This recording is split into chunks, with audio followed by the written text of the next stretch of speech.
Hello folks, my name is Rowdy Cogdill, owner of Behind the Eyes of American Heroes. Welcome back to the podcast. Today we'll be finishing up the interview with retired Texas Ranger Ray Martinez in part 2 of our interview. I hope y'all enjoy.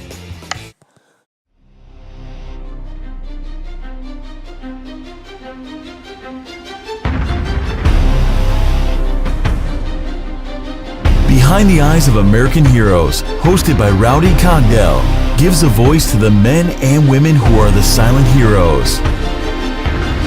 First responders, law enforcement officers, fire, emergency, and military personnel.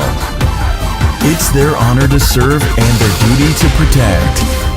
This is our country and our communities. We live here. We work here. We play here, and we have a voice here. Behind the Eyes of American Heroes, it's all about the facts.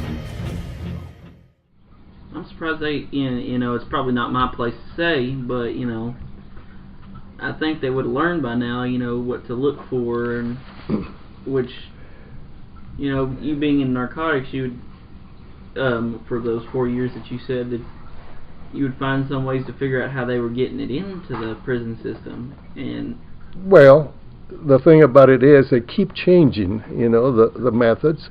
And I'll just give you for instance, when I was working on the border, one time there was this Pontiac car came across the bridge, and the customs inspectors was going to let it go through, but the dogs alerted, and they started chewing on the bumper.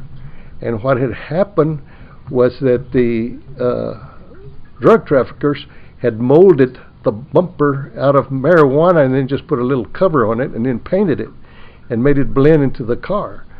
So when they took the bumper off, they found that it was nothing but pure marijuana with just a cover, so to speak, a coating. Whoa. See? So they're ingenious as to how they do those things. And I've heard this as well. They were using cattle trucks. Oh yes. As transports, that they would hollow out the floor, stick the marijuana or whatever they were transporting, guns or whatever it might have been, in the floors, and put the cattle in or whatever to cover the sin up or sure. whatever. I wasn't sure if that was just a myth or something. Mm-hmm. No, they're very ingenious. They have used highway department trucks also. It makes it look like the people are working on the highway, and they bring those trucks in, and they have the decals and everything, And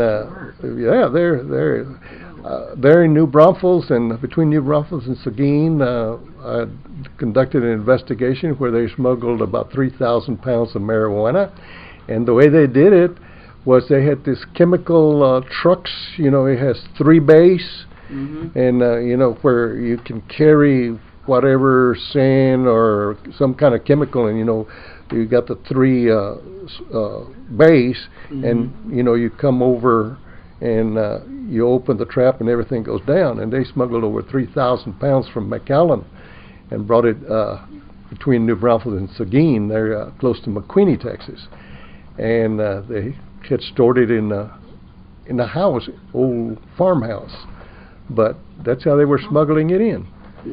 And so there's a lot of ways that they have smuggled marijuana in. You never know what's out here on the expressway coming in.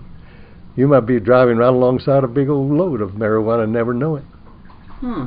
And would there be ways that you could, as civilians, tell if it was something suspicious, or do we just leave that to the professionals?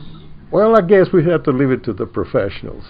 But let me give you a for instance. One time when I was in Laredo in the Rangers, we went out to Highway 16, a little location called Rendado. And we set up at nighttime or after midnight, and within an hour we had 3 loads of marijuana.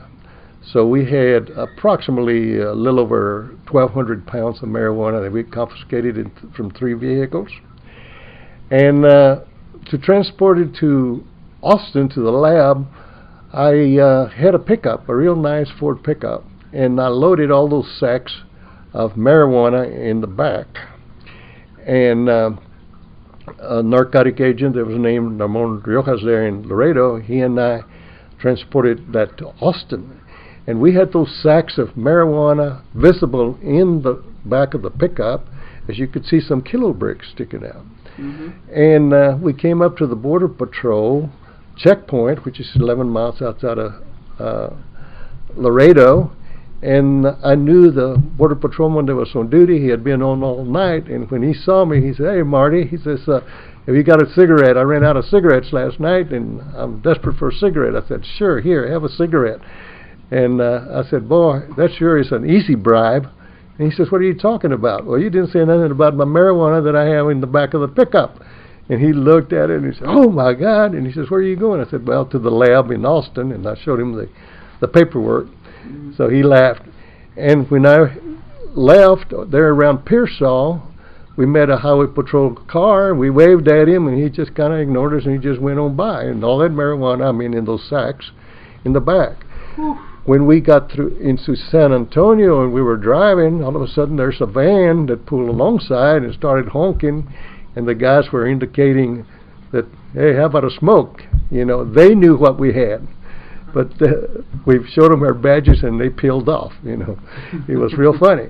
And we came into Austin. We passed several police cars on the way to the DPS lab, and nobody spotted it. So that's why we thought, hey, the best way to do it is just open and nobody thinks about it. You know?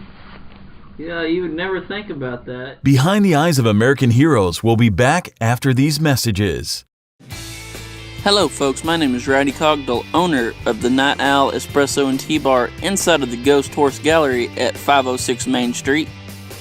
We have had the privilege of Mr. Larry Lemons from Pro News 7 come and do a short segment for the Panhandle Spirit. If you didn't happen to see that, please go to youtube.com and type in for the search Ghost Horse, Night Owl, and the Raptors. This is a neat little place that we'd like to see more people come and visit if they're coming to tour the Paladar Canyon, Caprock Canyon State Park, or if they're just passing through Silverton, Texas. We hope you'll stop by and see us and see what all we have to provide you. Y'all have a nice day. We're back with Behind the Eyes of American Heroes and your host, Rowdy Cogdell. I have a few more questions, and I think that'll conclude our interview for today, sir. You know, I'm wondering, what would it take to be a Texas Ranger? Well, first of all, anybody that would want to be a Texas Ranger, I would advise for first to get an education. You know, try to get a college degree, because especially in criminal justice. And therefore, you will have a general knowledge of what to expect, you know. And then, of course, then you nowadays you have to join the Department of Public Safety, because only members of the Department of Public Safety can become Rangers. Since I remember it was 1985 or so. Before 1985, you could get a deputy or a police officer that had an outstanding police career, you know, to join. But not anymore. You have to have at least 2 years in the Department of Public Safety now before you can apply for the Ranger service. But like I said, get an education, because more and more it's going to be that you're going to have a degree in any profession. Of course. And so get a degree, and then, of course, you can either join the Department of Public Safety or join a police agency, and then get a experience. But then, like I said, you still have to be in the Department of Public Safety for the previous 2 years before you apply. So there's no ifs and ands about it. You got to go to the Department of Public Safety. Be a trooper. And you know, a lot of the Rangers that are coming right now were troopers at one time, but then they became narcotic agents or intelligence agents or auto theft agents in the Department of Public Safety, or highway patrol sergeants, and then they get promoted into the Ranger service.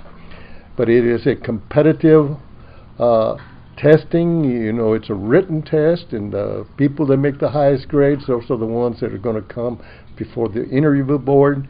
And then they combine the score from the interview board with the written test, and whoever has the high scores, of course, they will be put in a numerical order in the eligibility list, and then they promote from there.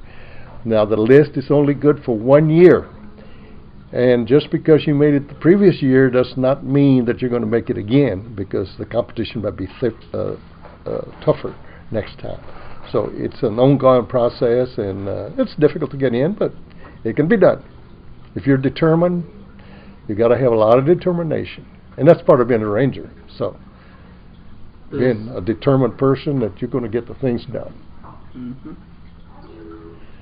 And more and more, because again, this is a very special subject with me, is education. Education, education, education.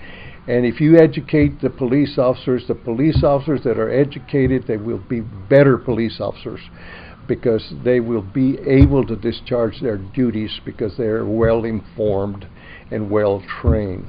So the education, that's what I call creating. I wrote a book called Creating the Professional Lawman in Texas, and that's what it hinges on.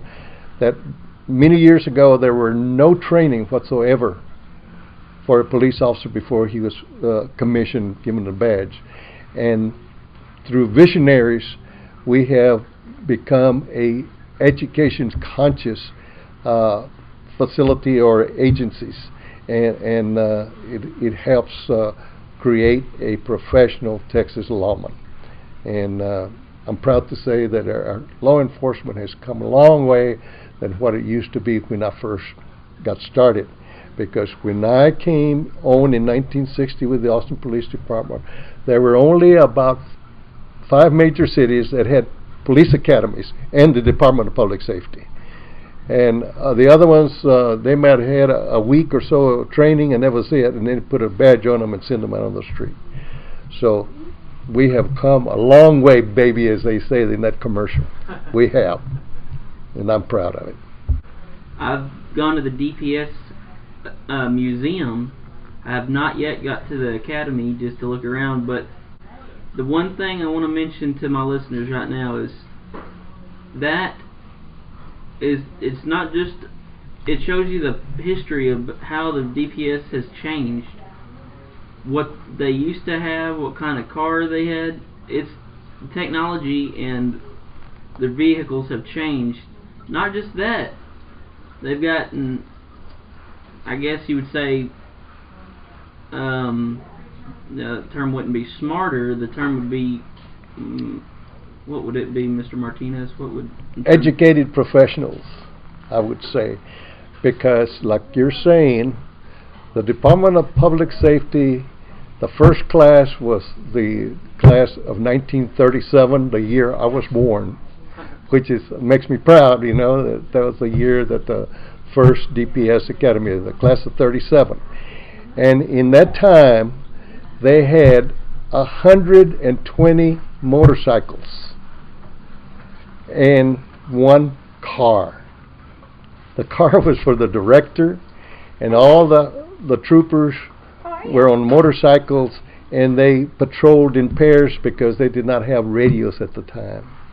So you can see the big advancements that have come along. Yes, sir. So, you know, people think that every time they see motorcycle cops, and not just only DPS, but every time they see motorcycle cops, while they're always traveling in pairs, is because sometimes it's, you know, one, harder to handle with one person and one, you know, one officer, but I assume they ride in tandem for more than just the radio reasons, of course, just for more safety, I would assume. Probably so, but that's how it started back in 1937. The department was formed in 35, but their first class graduated in 37. But yes, but that was because of the radio. No radios, you know. No radio, yeah. And well, thank you so much, Mr. Martinez, for your time, sir, and thank you so much for taking time out of your busy schedule to come and... It's always my pleasure to do this, and any time that I can be of assistance, all you got to do is call, because remember, when I swore a long time ago to protect and serve, I'm still serving even though I'm retired. So it's a pleasure. Thank you, sir. You're welcome. Brought to you by the Behind the Eyes of American Hero Show with Rowdy Cogdell. Hello folks, my name is Rowdy Cogdell, owner of Behind the Eyes of American Heroes. This concludes this interview with retired Texas Ranger Ray Martinez.